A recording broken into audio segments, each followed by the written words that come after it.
everyone, talking about Ombre Leather Parfum by Tom Ford. The notes in this are violet leaf, cedar, jasmine, sambac, orris, leather, woody notes, and tobacco.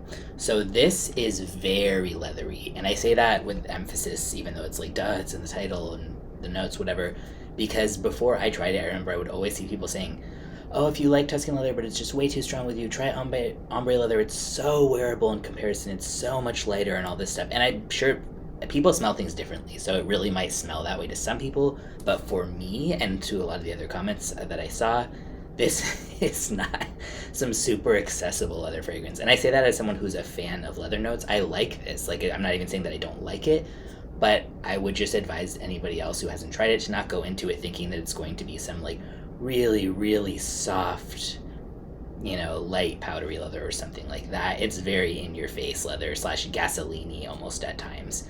And so it's not for everyone. It's not the super dialed down leather that some people make it sound like, at least not to everyone's nose.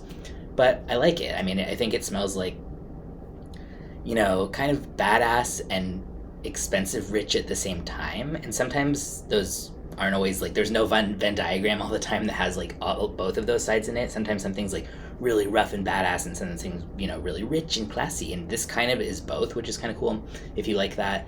Great longevity, pretty good projection. 190 for a 100 ml fragrance net, pretty reasonable as far as Tom Ford goes, as far as a scent with this kind of quality goes. I'll put a link in the description where you can get a bottle or a sample.